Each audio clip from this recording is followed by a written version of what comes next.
Chapter 537. Ydir had been embraced by Kishir in various ways before, but this hug was the first. The man, who had held Ydir so tightly that it was hard to breathe, kept his head bowed and his eyes closed for a long time, saying nothing. In the silence, which was like boiling water without a sound, the thumping of the other's heart reverberated loudly in their ears through their bodies pressed together. Ydir carefully lifted his hand, which had been hanging by his side, and placed on the other's back. Finally, as the two became as one, like a single tree, Kishir spoke. There are many things I want to say, but no words can fully convey what I'm feeling right now. ... Thank you. The emotion felt stronger, flowing through their skin rather than words. Unknowingly, Ydir's fingers twitched in response to the emotion that seemed to resonate from his head to his toes. He had successfully completed countless missions and accomplished many tasks that were generally considered impossible. Yet, he rarely felt any vain emotions like pride or satisfaction. Ydir Eyle's long-standing habit and nature were to think calmly about the next most difficult challenge rather than basking in the satisfaction of what he had done. Even just a moment ago, hadn't he been contemplating the weight of the future task while watching the Empress's emotions and tears? So the joy bubbling up from within felt somewhat unfamiliar and awkward to him. What is this emotion? For something that was just a job that had to be done. The mountain that must be crossed still looms too high and perilous. It's too early to be at ease. Yet, when he looked at Kishir, who laid bare his suppressed emotions the moment they were alone, Ydir felt that this couldn't be helped. Unless one is a rock, how could one not feel anything? If the person here wasn't Ydir but someone else, the laughter tinged with various emotions would undoubtedly stir something within them as well. Are you all right? As you can see, I'm fine. You were badly bruised. It wasn't too painful, a bit tiring, but rest will fix it. Good, that's a relief. Indeed, it's a relief, Kishir softly muttered as he laid his forehead against Ydir's hair, sniffing lightly at the tips before finally letting go. Shall we go then? As it turned out, the carriage bound for their palace had been waiting at the back door for some time. The waiting attendants and coachman led them quietly, showing no surprise at their delayed appearance. Please, Your Highness. Their destination, cloaked in darkness, was a small palace far from the Sun Palace. Aged attendants, whose faces were familiar from previous meetings, greeted Kishir and Ydir with bright smiles. We heard you would stay after visiting His Majesty. Do you require anything for your comfort? Bath and bedroom are ready. Accommodations are set.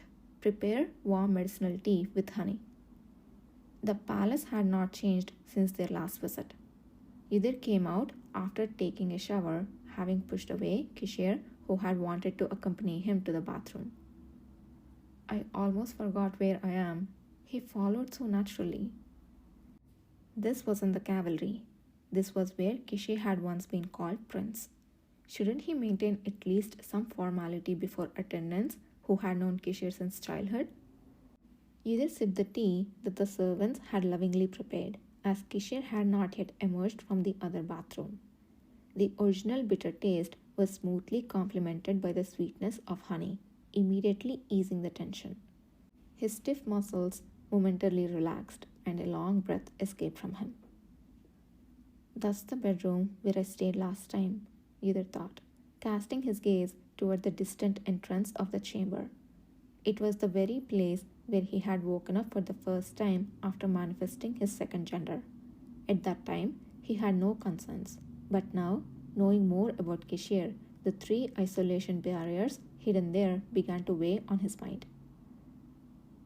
They were false walls, designed to contain and isolate the overpoweringly strong power of a young prince, so it wouldn't affect the outside world. Considering Kishir had likely spent a lot of time within those meticulously crafted barriers, Ydir felt decidedly dispirited. his mood darkened further when he recalled how Kishir had once shrugged it off as if talking about a childhood friend. Come to think of it, the place where the Emperor resides now didn't feel that different from that bedroom. Kishir had mentioned that more of such isolation barriers existed in various places within the imperial compound. Ydir was fairly certain that one of those places was probably in the second palace of the Sun Palace, which served as both the Emperor's bedroom and office. Things he hadn't understood before were now coming into view. ... Sipping his tea again, which he couldn't really taste anymore, Ydir looked around to clear his mind. The room where he sat was a private resting area available only to the palace's owner. Even though Kishir wasn't currently occupying the space, traces of his presence were evident in the furnishings and decorative items, which closely resembled those in his office room. The space was not overly opulent, but it was intricate and elegant, mirroring the atmosphere of its owner. The paintings adorning the walls were mostly landscapes, capturing a broad spectrum of lights and colors rather than portraits or still lifes. Could it be he likes landscapes because his mobility is restricted? Ah, Lord Ydir, you're already here, a servant said as he entered with a tray. Setting down a small plate of cookies and cream, the man, who appeared to be of similar age of Emperor's chief steward Gulliver, gave a gentle smile. Is there something you were looking at? If you require anything, please feel free to ask. I was just looking at the paintings for a moment. Ah, if you're interested in art, we have a collection that His Highness the Duke accumulated while staying here. Would you like to go see it? Ydir was about to decline when the servant's next words made him change his mind. One of the portraits that His Highness drew during his stay at the palace is also displayed there. It's a space that has received endless praise from all who see it. Which way is it? Setting down his cup, Ydir rose from his seat. The gallery displaying the artwork was located just next to the corridor beside the room where he had been sitting. It was a practical use of a space that lacked windows and natural light. It was a beautiful place, but Ydir's eyes barely lingered on the other paintings and artworks. His focus was on a rather striking portrait. This is... He instantly recognized the boy in the painting. The young man, who captured attention with his golden locks, sat emotionless on a chair. His cheeks were alabaster, radiant precisely because of their youthful immaturity. Even as a young boy, his well-formed features prevented him from looking completely frail. They were just as they had always been. Although the boy prince in the painting wore no special clothes or jewels, he was so regal and beautiful that he could blind the eye. Somehow, perhaps due to the absence of a smile, he seemed like a fleeting existence. Never had he thought that he would encounter this face here, the one that Emperor Kashtian had burned beyond recognition in his previous life.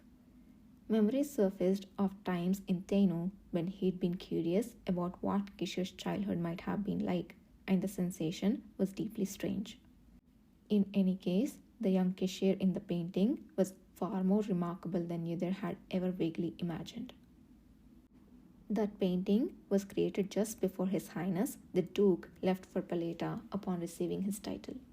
At the time, the court painter, Lord Elmert, prepared the painting. He doubted his own skill and was so tormented that he fainted 5 times while making it. The servant, who had been attending to Ydir, explained in a soft voice. But in the end, it became a portrait that everyone could admire.